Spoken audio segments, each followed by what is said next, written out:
দর্শক আসসালামু আলাইকুম। আপনারা সবাই কেমন আছেন? আশা করছি আপনারা সবাই অনেক ভালো আছেন। এই যে বন্ধুরা, আপনারা দেখতে পাচ্ছেন আমরা কিভাবে বাড়ির আশেপাশে এই যে পেঁপেগুলো চাষ করে থাকি। বন্ধুরা, এই যে পেঁপে গাছের চারা দেখতে পাচ্ছেন বন্ধুরা, এই পেঁপে গাছের চারা থেকে কিন্তু আস্তে আস্তে পেঁপে হবে এবং কারণ গাছটি বড় হবে, কারণ গাছটির বয়স মানে 2 থেকে 3 মাস। এর জন্য কিন্তু গাছটি তেমন একটা বড় হয় নাই, কারণ গাছটি মানে রোপণ করা হয়েছে। গাছটি এটা চারা গাছ রয়েছে বন্ধুরা। এই চারা গাছটি কিন্তু আস্তে আস্তে বড় হবে এবং বড় হওয়ার পরে এই গাছটির মধ্যে অনেক পেঁপে হবে এবং সেই পেঁপেগুলো কিন্তু আমরা নিজেরাও খেয়ে থাকি এবং এই পেঁপেগুলো কিন্তু বাড়ির আশেপাশে চাষও করে থাকি বন্ধুরা। এই পেঁপে খেলে কিন্তু বন্ধুরা আপনারা অনেক উপকার পাবেন বন্ধুরা। যাদের ডায়াবেটিস বা গ্যাস্ট্রিকের সমস্যা রয়েছে, গ্যাসের সমস্যা, হজমের সমস্যা, তারা কিন্তু এই পেঁপে কিন্তু আপনারা খেলে বন্ধুরা অনেক উপকার পাবেন বন্ধুরা।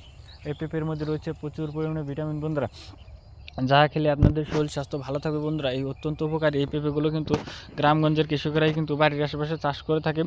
তো আপনারাও চাইলে কিন্তু বাড়ির আশেপাশে কিন্তু এই পেঁপেগুলো চাষ করতে পারেন বন্ধুরা। এই পেঁপে চাষ করে কিন্তু আমরা লাভবান হচ্ছি। আপনারাও চাইলে কিন্তু এই পেঁপে চাষ করে কিন্তু লাভবান হতে পারেন বন্ধুরা, কারণ এই অত্যন্ত উপকারী এই পেঁপেগুলো কিন্তু আপনারা কিন্তু খুব সহজে কিন্তু পেঁপে গাছে চারা রোপণ করে কিন্তু আপনারা চাইলে কিন্তু এই পেঁপেগুলো কিন্তু খুব সহজে কিন্তু আপনারা খেতে পারেন বন্ধুরা। তো বন্ধুরা, যদি আপনারা এই পেঁপে কাঁচা অবস্থায়ও খেতে পারেন এবং চাইলে কিন্তু পাকা অবস্থায়ও খেতে পারেন বন্ধুরা। তো বন্ধুরা, যদি আমাদের এই ভিডিওটি ভালো লেগে থাকে তাহলে বন্ধুরা অবশ্যই আমাদের এই ভিডিওতে একটি লাইক করবেন এবং কমেন্টে আপনাদের মতামত জানাবেন। ধন্যবাদ আপনাদের সবাইকে। আসসালামু আলাইকুম বন্ধুরা।